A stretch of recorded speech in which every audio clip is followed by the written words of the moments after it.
Hi, and welcome. I'm going to walk you through the process of creating a value scale. We're going to be working today with acrylic paint. I've got some very inexpensive uh, kind of drugstore acrylics. I think I got them at Michael's Crafts or something. All you need is some black and white. A tube will work, a jar will work. If you're using oil paints, of course, you won't be able to work on paper, unprimed paper, the way I am. I've just got a scrap of my studio mat board, which I have laid out with a little grid. I've got 9 steps here. And the reason for that is that I'm going to work towards centers, and 9 is a number that allows me to do that. I would suggest that for the best eye training, you work towards centers on your value scale, and I'll be explaining that in just a moment. You can also start at one end, but what I'm going to do is start at the two ends with black and white and work to create number 5, and then work with 1 and 5 to create 3, and then work with 1 and 3 to create 2. And that means that I'll be training my eye as I work to see if each value that I create is exactly halfway between the two that I've started with. So obviously first I'm going to start with black and with white. Squeezing out a little bit here onto my glass palette. You may be working with a disposable palette, and I do that a lot too, but in my studio I do have this old funky glass sheet and it works great as a palette. So that's what I'm going to use today. I've got a jar of water to wet my brush before I start, and I'm simply going to take my regular old white paint and paint out my first step of the value scale. And you may ask yourself, why would I even paint something white that's already white? And my answer is, there are many whites, and this is the white, this white paint that I had chosen. This is the white against which I'm going to measure to make sure that I get a nice middle gray for step 5. And I think you'll even see when that white is dry that it is a slightly different white from the arbitrary white of my mat board. I'm making a slight effort here to stay within my lines. I don't have to worry about my edges because I'm going to trim this with a knife later when I'm done. And I don't even have to worry too much about the edges between the colors because acrylic dries so quickly that if I make a little splodge on this first step here, I'll get a chance to paint over it when I paint step 8. I'm on 9. I assign 1 to white and 9 to black. You can do it the other way around. It doesn't really matter. Okay, so now I've got black and white, and I'm going to mix number 5. I'm going to do that by adding some white and some black paint. Typically, you'll find, especially if you're using inexpensive paint like me, sorry about my head being in the way there. I'm working around a tripod which is set up right over me, so it's a little bit challenging to get myself in there and not block the view. But as I was going to say, you'll find that white has much less pigmenting strength than black, and therefore to get something that is equidistant from my two values that I've got already recorded, I'm going to probably need more white. And I think I got pretty lucky here, and it looks to me like this is somewhere in the right neighborhood. Now, acrylic paint tends to darken just a smidge as you let it dry. As the water evaporates out of it, the little pigment molecules or whatever they are seem to kind of collapse and not bounce quite as much light back at us. So keep that in mind if you, when you're aiming for your middle value here, remember that it will probably dry just a smidgen darker than what you're painting. I'm going to try really hard, and I hope you will too, to make sure that I fully cover every one of my little rectangles. What you want is for none of that white paper to show through, so you want to make sure your paint is opaque and thick enough to cover it completely. That way your values will be true. Now I'm going to create the third step in the value scale between those two. I'm going to try to find a value, mix value, that is equidistant from my so-called middle gray and white. I have a little bit of middle gray paint left on my palette knife, and I'm just going to add that to the white and see what happens.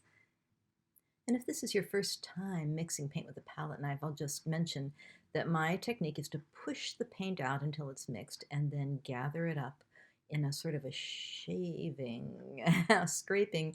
It's really like shaving with a razor. You push it out and then shave it up like that. So the pushing out part is where the mixing comes. Now I'm checking to see if I have a value that's about equidistant between those two, and I'm just going to add a smidgen more of the slightly darker paint to get it a little bit more centered between those two. I'm trying to allow for the fact that it will also darken just a hair as it dries, but then of course my middle value will too. So I'm afraid it's all too likely that I will have to make some adjustments when I'm done here. Fortunately, as I mentioned, acrylic dries so fast that it will be quite easy to paint over one or another of these if I decide I want to adjust anything. I'm happy as I can be right now with that candidate for number 3. So let's paint it out, and then we'll go on to number 7.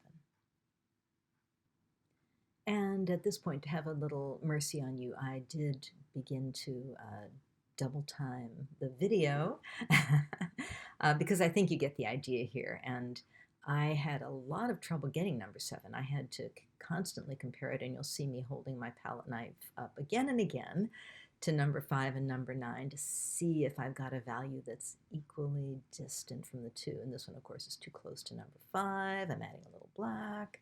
And I went back and forth for, it felt like, forever here until I had one that I was perfectly happy with. So I didn't want to make you watch all that at its actual speed.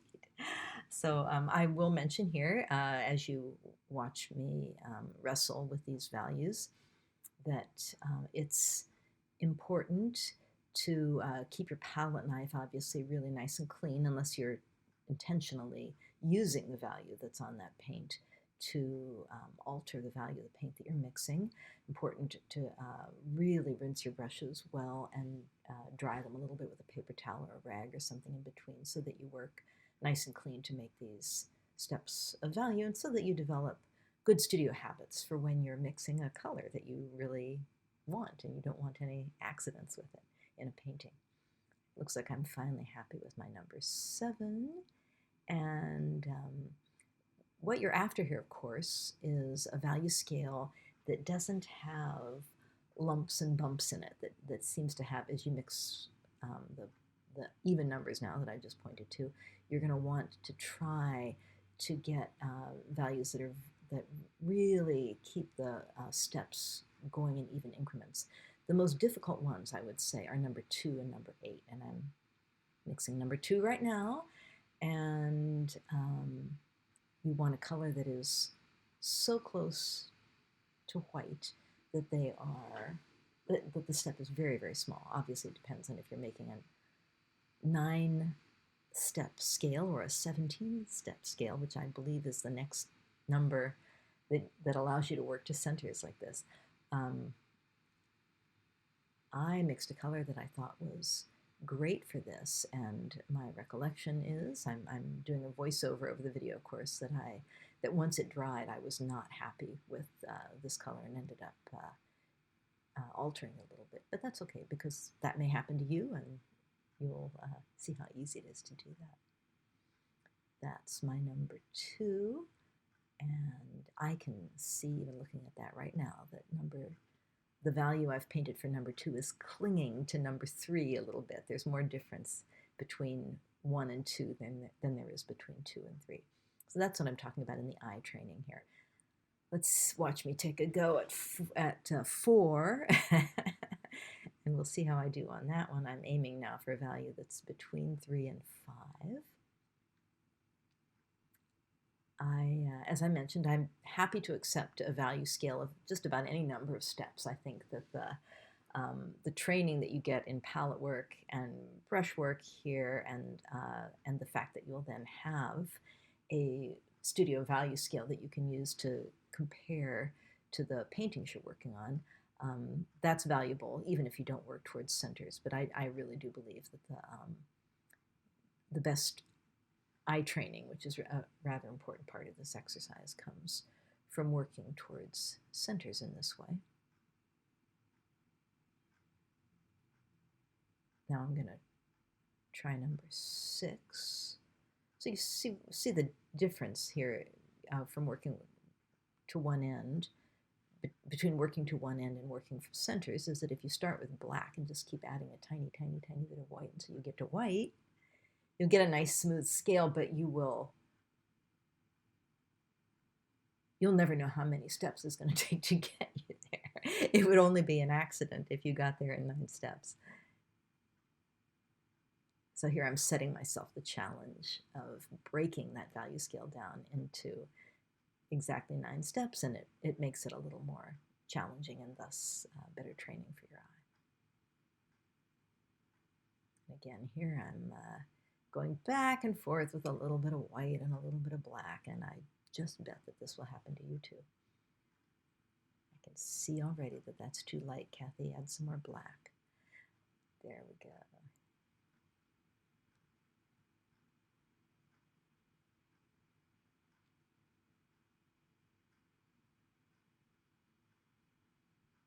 This is great mixing practice, great practice for your using your palette knife. And one thing that I'm not doing here, but you may find it helpful, is if you have a little household spray container. If you are not a fast worker at this, or if you anticipate being interrupted at all, obviously you'll want to put your brush in water, but you can sometimes extend the life of acrylic paints for a half an hour or so with a mist of water sprayed over them. It looks like I'm counting on that getting a little bit darker as it dries, but it probably will. I have one more step to go.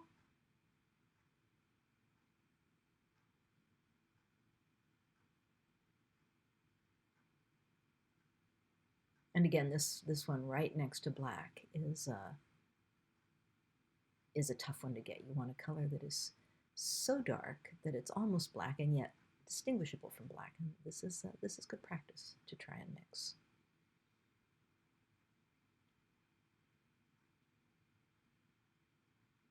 Looks like I think I've hit it.